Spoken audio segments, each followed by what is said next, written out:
just what happened in the last series giving them an advantage in their next one, because you may not actually care too much about Cassante on the top side of the map, but you have to respect the fact that it can go anywhere, and if it is picked R4, it gives Gen G a lot of flexibility. And now they still even get the Jax, right? And there's not a great answer here. The Scion is going to be good for what Live Sandbox is trying to do in the mid game, but it's not going to be lane power. Gen G, Live Sandbox won the first game, and then they were reversed swept by Gen G, but you could see that back then, the skill gap between these two teams is not quite as wide as it is at the moment. The form gap, as well as this is not a lane where you just default win with Lucian. You know, we've watched this for about 4 months now, it feels like, of the Lucian just default winning against Zeri in the early parts. Then nerfs came through to Lucian Nami. That wasn't default winning anymore, but it was still pretty strong. And now you're just playing into an Aphelios, and you still have to pick Nami because Lucian isn't as great with any other support. Now look what's happening. Yeah, Envy's being lit on fire as the Calibrum going to be utilized here by Paze, and Envy just going to have to vacate the area, and they cannot stand toe-to-toe against this bottom lane. Theoretically, against the Thresh, who doesn't have all that much early game presence, right? Yeah, you do have some flay autos and things like that, and when the death sentence comes in, you can find some of these hooks for all-ins, but theoretically, over these more drawn-out fights, Lucian Nami should be okay, but not if they play it like that. And Paze and Delight definitely having a good time here as they do use their summoner spells and Live Sandbox do not, as Willer is coming down towards this bottom side, but there is a ward in position. Yeah, he stayed in the tri-brush, is seen now. Yeah, and Paze going to have to back off immediately. Level 2 comes in. There is the flash that we were talking about. The Lantern going to be taken. That was so beautifully played. And Paze holds the flash. Yeah, he saves the flash with the Lantern. That was really slick there from the bottom duo of Gen G. Chovy going to eat a bit of extra damage on this trade, however. Is his first time playing Yone this season. Yeah. It's been banned against him a lot when Peanut does pick up the Elise, so hasn't had the opportunity until just now to pick it up. But, man, that bottom side was looking so good for Paze and Delight until the Lee Sin gank came over. Now, you know, all but one summoner down, and Envy getting back control. So that was a really huge moment there for Willer, a big turning point potentially in that lane. As otherwise, you know, with the buff to the steel shoulder guards and the regen, we're seeing a lot of melee supports come back. You can trade more aggressively with this Thresh because you just get more health back. And Spell Thief's Edge also nerfed, so you get your mandate spike a little bit later here as Kyle too. Wow, this is actually much closer than I thought. I thought Lisa would have a little bit higher of right here. A few years ago, was responsible for this particular matchup here in the LCK, so there's been a few patches. Since Elise Lee Sin was like every single jungle matchup. I'm sure you guys can remember that it has been a few moons since then. As Envy and Delight fighting this one out. Peanut being very patient here. Can Delight land the hook is the question. And the answer is he doesn't have it because he has Flay and the Lantern. Does get level 3 just there. I love how Delight is playing this lane, though. He doesn't need to have the death sentence to actually have pressure. The play is strong enough. His autos are going to trade well into the Nami, and then he's got that extra regen. Well, Willer is going to come over and say, Peanut, that's my lunch money. You're not allowed to take it. And Peanut is going to settle for a couple of popcorn chickens. Just the threat of the Elise alone down there on the bottom side, very frustrating to deal with here. And so the one lane we talked about how you prioritize this one might go the way you want, right? The Lucian Nami can get an advantage. Got some summoner advantages here, but not much else. Yeah, Peanut's just going to walk through and miss a cocoon, but that's fine. Closer comes on over. Doesn't have a lot of mana here. As Doran avoids the knockup. Bertle just absorbing the Jax as much as he can here. As the hook is going to go wide. Kyle just says, nope, not today. And this is kind of how we assumed it was supposed to go. As Chovy going to get a lot of damage here onto Closer. Yeah, so the bottom lane kind of back into the position that it's supposed to be with a slight advantage for Envy. As the game goes on, though, of course, Aphelios will still just be his 200-year self, as we know. I do want to talk about the Yone for Chovy because it's his first time. He did have probably the most impressive game of League of Legends in my recent memory on this champion. The Chovy game? Yeah, the Chovy game against BDD, yeah, where BDD's Syndra did not have a very good time, and Chovy actually, like, just 100% 1v9 as this champion. It was very, very impressive. Yeah, I mean, he's got quite a history on the pick. That's where you see all those fan signs that say Chovy are from. Yep. So we might say Willer in just a second here. Chovy is very aware that he might be there. He's going to stay on the bottom side of this minion wave, so he cannot be Sonic waved. Yeah, as there's the Emperor's Divide. Chovy going to ult himself out, but Closer is going to stand in the way. That does mean that that flash does come through. Unbound Soul going to get him out of the way of the Q, but Chovy still has to use his flash here just after teleporting back to lane. Doran gets back towards the top lane, and Bertle is escorting a huge array of minions into this area. And Genji just didn't have vision of where Willer was, and they knew there was a possibility he's on the top side of the map. Chovy still gets caught, though, by the Emperor's Divide, has to flash, as you mentioned, just having teleported back to lane. This is really frustrating for him, and regardless here now, the top side of the map is going to go back to Doran's control because he was playing very safely, not knowing where Willer was. But this could be early Drake. Oh, well, Cocoon is going to land. There's the hook as well. The Chain CC comes in, and that's First Blood going over to Paze. He now has red and white guns, but Envy, he's got a culling, but it's not actually aimed the right way as now Paze gets into the brush. The flash has to be used as Willer follows the Q with the resonating strike, but he's not going to be able to kill anyone. And Genji, they grab First Blood. So really nice Cocoon into the death sentence here for Delight leads to a kill, but the amount of damage Paze takes here means it's not going to be an early follow-up onto that Drake. Now Envy's staying here really hard, so he could get wrapped around on and collapsed on by Delight and Peanut, who did not back. In fact, he's going to find out the bad news. Oh no, Peanut. He's skittering in, and Envy, I think he kind of knows that he's dead. There's the play, and Peanut collects the kill. And this is just not, this is not okay. You know, you can't actually just stay and push like that without any vision, without any information. He had a ward there in the brush, but it's not enough advanced nose to be that far up in the lane, and this is not the first time Envy has stayed too long in this lane and pushed up too far without his jungler.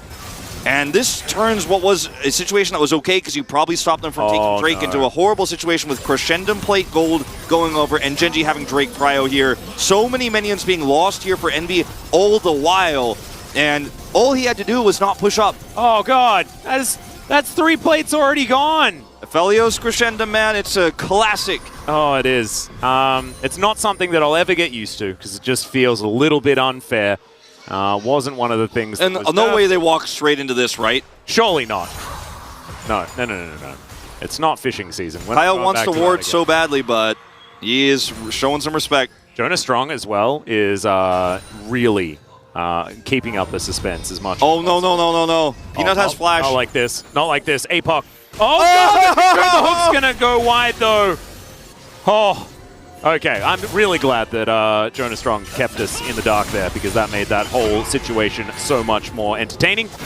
Ultimately, not a whole lot is going to occur. Yeah. And Delight just goes back to lane as Doran sitting at about 50%. Girdle just building up that health bar slowly over time. They actually don't secure the Drake. It looks like Peanut, after clearing that vision out, might have wanted to go for it, but they don't have enough bottom side control here. And Chovy, no TP, just kind of trying to farm some additional creeps here in the jungle, stay even with this Azir. So go back to this, he's down here, right? And they're like, okay, he's going to get this kill, but then Envy does so much damage to Paze here. Lantern is set. The culling is poorly aimed, so he doesn't actually end up getting the kill. But at this moment, he's like, I should be able to force this once Peanut and Delight leave. And he has a control ward here in the river, so he feels like, okay, I can push up. But that control ward doesn't give you enough advanced notice on an Elise, and you can't be this far up. The wave is not in a place where you can actually farm this, and this cost them so big. All that plate money, all of those lost minions. Yeah, but at least Live Sandbox are now able to move on over, and maybe I'm saying it too soon, but no, Willer is able to secure the dragon. And Genji a little bit late to that play as well. And this is actually one of the positives for Live Sandbox that we even saw in game number 1. And it was the fact that Willer was able to make calls on these objectives at times that Peanut wasn't actually able to answer. So that's happening once again here, able to get themselves this solo Infernal. And next Drake's a Chemtech, so I don't think anyone really cares about that one. Still very, very valuable stats-wise. Yeah. Is this Infernal as Paze? Oh, there are 3 people in that brush. It's a bit of a scary moment. Paze has done such a great job of keeping this lane in the wave right where he wants it. Now, a little bit of danger here, though, with the Alcove Gaming. Jonah Strong is toggling vision a lot and really making sure that we stay on our toes as Bertle. Can he survive this? As the unbound soul. Oh my god, okay, here we are in the bottom side of the map. That is the Thresh going down. The Scion is dead, but now Paze and Peanut are running amok down here. Will the snare come in? I don't know whether they even need it as Infernum comes on through and Paze unable to secure Envy. That's why you drink potions, but everyone. I mean, he lives, but he's going to lose farm, and they may just simply lose this turret. Peanut could stay here And this is a disaster. Top side, of course, an assist going over to Doran during all of this. Chovy roams over. He picks up a kill. And now, I mean, this is just more and more money denied from Envy. Live or die. And Kyle used his flash right before this. So he actually doesn't have the ability to get out here as Willer instantly hits Q on Delight. They have the kick set up here, but now you don't have the defensive kick. You don't have flash on your Nami, who just instantly deleted, can't flash the Cocoon. And so you win this so hard. And yeah, Envy just barely lives with some of that regen coming through, but it doesn't matter because he's pushed out of the lane. And all the while, Chovy sets this play up here topside. You could see Closer was considering roaming up, then thinks better of it, then decides, okay, actually this is doomed, I need to come up there, but he's just so slow that it doesn't even crash the wave in during this. And they get all of this for free as the Azir just walks back with his tail between his legs to the lane here and catches this wave. Yeah. This is a disaster. Watching Chovy's Q management there was actually really cool.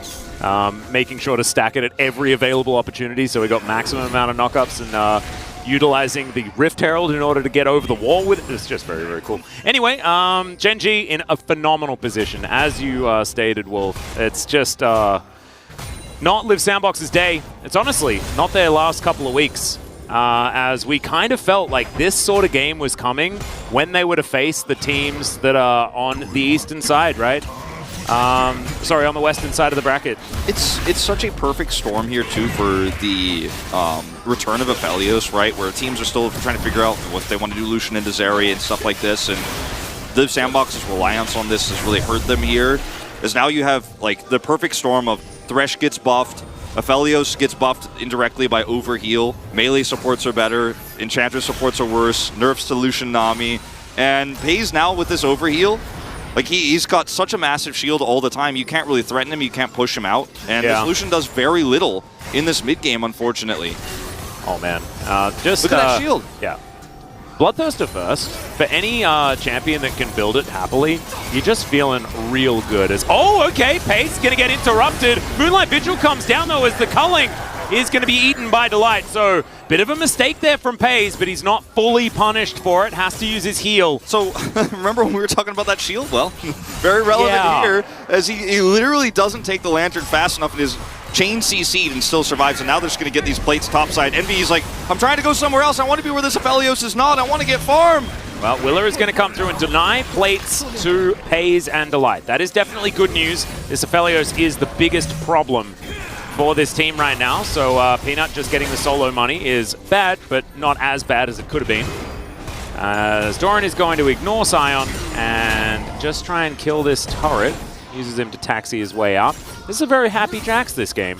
Just sort of hanging out, doing his own thing. It's crazy how well Paze has been able to push these advantages with Peanut's help, and then always just farm safely under turret right afterwards. Like, he always just barely gets away with it. He's such a frustrating player to watch in this matchup today. And even with the Varus we saw in Game 1 where he picked up PUG, he just knows how to lane to the edge of what's possible, right? Not going to ever overextend, not really die there. He quote-unquote overextended, didn't take the lantern fast enough, but he's like, I've got Overheal.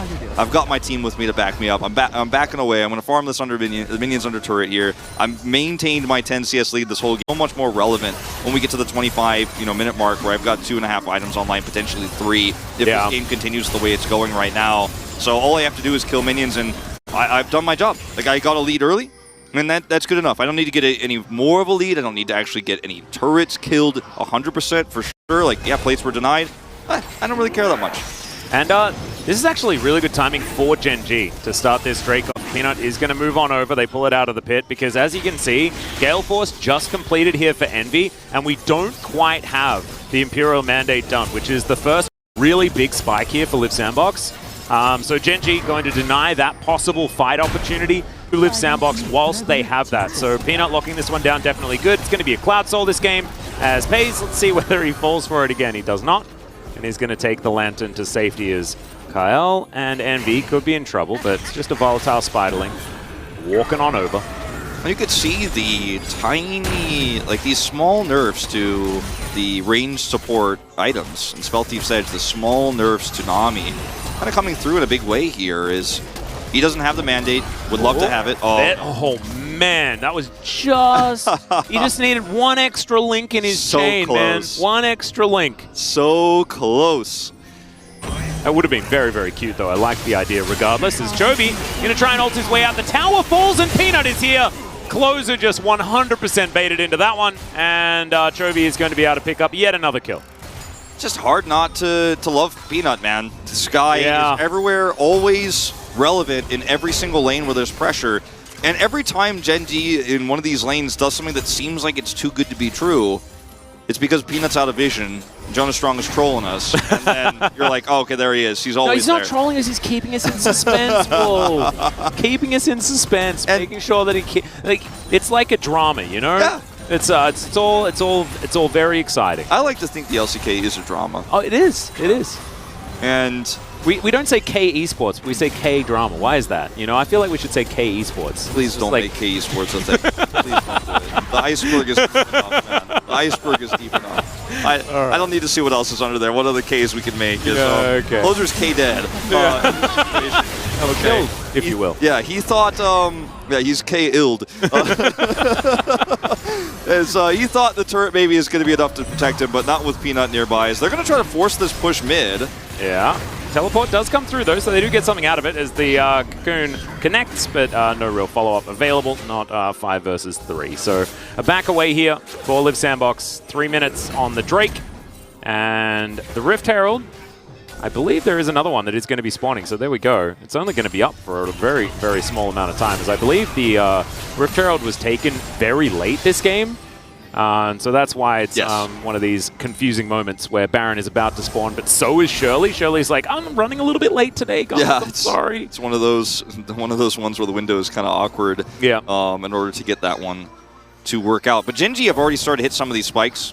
Man, we are going to have the shield bow done soon, and Chovy's already got his. He's got a IE coming up soon. Chovy is going to ult, gets the flash out of Closer. The Unbound Soul does come back. Willow is in the area, but not able to actually protect Chovy here, especially Chovy has flash, Closer does not. Emperor's Divide was still there as Pays. I mean, this is what we used to see all the time as they do look to take down this turret. They're not quite going to be able to. Takes the Lantern, but you can be so more aggressively positioned with this Aphelios now that Thresh is pickable again. And it was a reason why Aphelios was so strong, was the pairing alongside the Thresh to give him that added layer of safety. He's got that leash where he can push turrets very quickly because Crescendum does more damage more quickly, obviously based on the travel time. So if you have to go close to the turret to max out the damage, and then the Thresh Lantern makes that safe. It makes it okay to do that. So he can push the turret so quickly here. So now 3 turrets down, all outers off the map, and Genji can look to take this Rift Herald here right before Baron spawns. They have enough of a leash to do it, and they're coming up on these 2-item spikes right now. And Live Sandbox are not in a position to contest this at all. Doran is just getting thwacked here. Sorry, Doran is thwacking Birdle here towards his bottom side. Sion does flash. Down 30 CS right now is Shirley. The brief moment that they have to take her, and Genji are going to say, all right, it's okay that you're a little bit late, Shirley. We're here to pick you up. And this is a moment where, it's the traditional sit back and lose because you have no other choice situation here for Live Sandbox. You can't contest this. You're not able to live in sides, which is part of why the Sion needed to have good team fights in the mid game, where you have Azir with Emperor's Divide, Gale Force, and maybe that Mandate Spike, which has significantly delayed this game for Kyle. He died twice, Spellthief's Edge is nerfed. You need those fights to work, because if you don't get any advantages out of this Lucian pick, then Genji just get turrets across the map, get those advantages, hit those 2-item spikes, which are harder than your 1-item spikes. Like, they are really, really at their strongest right now in this game. And they have a 7,000 gold lead, so even if they didn't have that gold lead, but they had the items, you'd be like, oh, it's going to turn for Genji now. But they have the gold lead, and now they're getting the items with said gold lead. Yeah. And what does Lucian offer you in this game anymore? What does this Leandri's Azir that's so vulnerable? In order to get into range to fight for neutral, you're going to be in range of Chovy's ult. You're going to be potentially in range of Cocoon, the Thresh hooks, the box, which prevents you from shuffling and getting out with your life. There's so many problems here for Live Sandbox with this composition, and the game is, at this point, with these items coming online, basically unplayable. Yeah, and because they want to play a very different game to what Genji are allowing them to, right? Like, you mentioned the fact that, yeah, all of these things want to be utilized, but you can't even play in neutral because Live Sandbox don't have the ability to walk into Fog of War against Peanut. Right now, he's got his dash cannon, and look at this. That is their main tank. The Peanut is more than happy 72. Just cocoon and shoot at. 72 first strike gold. Like, he has so much money. He does so much burst damage to these tanks. He's like Scion is a camp in the jungle for me to take now. That's what, and Bertle's like, don't take my farm, dude. Don't you do that, as Doran has been towards his bottom side this entire time, getting this siege on, and you can see he's about 40 CS in the lead. And as the Jack's continuing to have a good time. Oh, okay, Q is going to land as Pade's going to take a lantern, and that will deny the culling. Overheal is so silly, but unfortunately there's not much you can do here as Envy. Not the greatest culling we've ever seen, but it doesn't matter. Even if you hit all of those, there's a lantern, there's a shield, and a BT, and they can use this Herald now to guarantee inner turret gold here, maybe even threaten an inhibitor charge, because, I mean, they're all grouped up for this. Doran has TP. Defending this is nigh impossible right now as Live Sandbox. It's going to get the charge. Nothing you can do.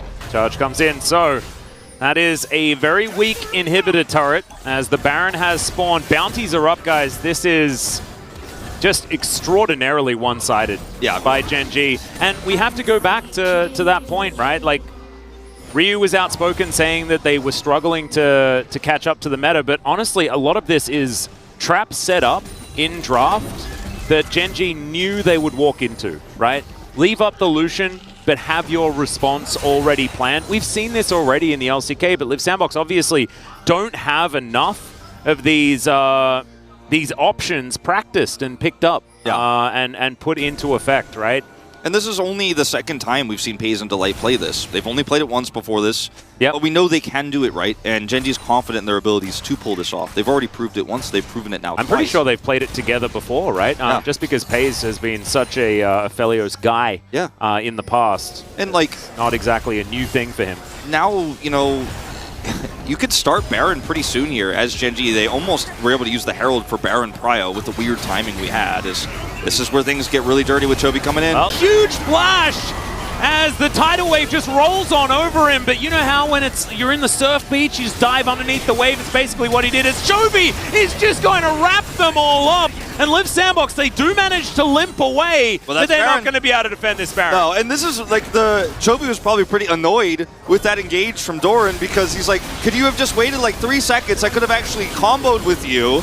But then he's like, well, I'm going to force them out with my ultimate anyways. Look at the box placement here. Yeah, just going to zone them away with that one as they do not want Willa getting in there. The Baron is going to be secured. The Lee Sin, he tried to be the hero, but it's not going to work out. Sand Soldier's in position, but the hook is going to connect onto the Scion. He has to flash as Peanut, taking matters into his own hands, gets the double kill as he wants to hop over the wall, but he's not able to do so. Close against the Emperor's Dividers. What the heck was that, Delight?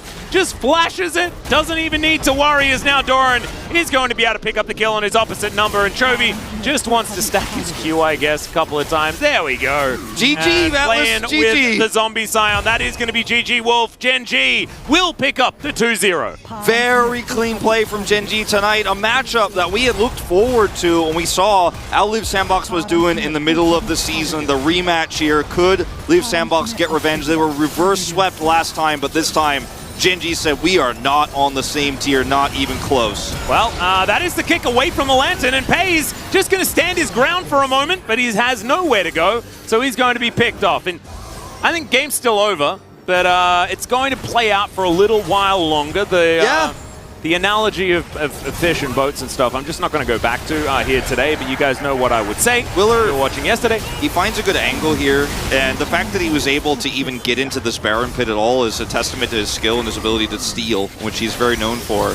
But ultimately, it's not going to be successful. He dies instantly, and there is no follow-up. There is no winnable team fight as Peanut deletes people at this point in time. His closer desperately tries to come in here with these low health bars. He thinks he can get the Emperor's Divide to maybe turn things around, but you know this game is lost. This game is done. You're trying anything you can. You know, this is a replay where we just see some heroic attempts, and once again, Paze is unable to take the Lantern here. The kick flash is actually beautifully done by Willa. Willer, he is such a good player, man. This guy has so much potential, and I think he's shown so much of it this season. And his flash kick play to deny that Lantern is why the game is still going, why the clock is still ticking here. Otherwise, Gen G push an end. I mean, I think they probably still push an end. There is 55 seconds left on this Baron, though, and Chovy is distracted by a dragon that he is going to take down here. One inhibitor has been taken. This inhibitor turret, below half, but still standing, which is certainly good. And Gen G going for a little bit of a split push style of game. Look at the difference in Chovy's items to Closer's items. Oh, God. He has 3,000 gold the advantage. Picked up some additional armor here. Has a stopwatch. Yeah, it's like Chovy's, he's like, I've got my damage items now. Allow me to pick other stuff. Yeah. Warden's Mail coming on through. He's just a Warden's Mail fan. Yeah. He's like, if I hit level 16, I have a 7,000 gold lead for my team at that point. Like, can I? Yeah. Am I allowed to buy my favorite item? He just thinks he looks cool in it, and it's like not even great. him. It's not even great for this comp, but he's just gonna buy it. You know, why not? He's having a good time. They are going to be able to take down this inhibitor turret towards the bottom side. As Liv Sandbox still hanging on by a thread as Tidal Wave comes in. Peanut going to have his Lantern denied. Goes golden. And now Gen G trying to set up for this one. Trophy doesn't find too many in his ultimate though. But still, Liv Sandbox, they cannot stand. At the moment, it's just too much gold that Liv Sandbox are fighting into, right? So they find these sort of little angles. And they don't have great engage outside of the Scion, you know, and like if you can flash kick, that's great, but that's only onto one person, and now your flash is down, so you can't do that anymore. You can't Emperor's Divide because you're going to get blown up trying to do so, especially when Thresh has his ultimate available. There's just no options here for this team. It's a Leandri's, you know, on this Azir. What are you going to do? Emperor's Divide and then instantly die and lose the fight? Like, there's just no options here. No choices. Doran's going to teleport back as, oh my goodness, okay, that gets the Emperor's Divide as Unbound Soul is just going to recall Chovy there as in goes Doran, finds himself a couple of counter strikes, goes golden once again because he picked up a Zhonya's, and he's just diving all over everyone. Look at this, doesn't care about turrets whatsoever. The box goes down and now Pays is trying to get some work done, but it's a struggle here for Gen G to actually close this one out. Probably should care a little bit more about the turrets, but they do back away here. His Zhonya's is on cooldown now, and you know, Peanut and crew, they went in. Peanut broke his stopwatch early, and the engage was a little bit sloppy. Peanut's still very squishy. He has a lot of burst damage, but the target selection was great. Lantern deny, once again, very good here onto Peanut. So Liv Sandbox actually played that out extremely well, 15,000 gold down, and Gen G are actually struggling to finish this game. Now, they will be able to do it. Like, don't get me wrong, they have 3 inhibitors down now of their opponents, and they just need to regroup and push once more. But really nice defense, and Closer now has level 16. We are looking at a world where Peanut's going to turn this Verdant Barrier into a Banshee's Veil, so that's going to give him some additional survivability. He is going to be able to get into these fights and then subsequently do his damage. He's just put it together now. Ranyuan's actually kind of awesome for the Yone here. Ulting in, gets that AoE slow onto everyone, keeps them in position to allow Pays to rip them apart. It's kind of cool. Yeah, we've seen so many different cool Yone builds over the last few years. You know, we had that Bork Sunfire build that was really strong for a while. Joby loved that one. Anyway, to be one is Delight's going to have to flash away. His Tidal Wave not going to find too much value as Peanut just wanders on in there, goes up into the sky, and then dives on top of Envy. The ulti as well, as Kyle's going to be knocked up the bubble. It's fantastic still. The flash and then the Unbound Soul gets him back to safety, and Liv Sandbox effort, but I don't think it's going to work out as over the wall goes Pays.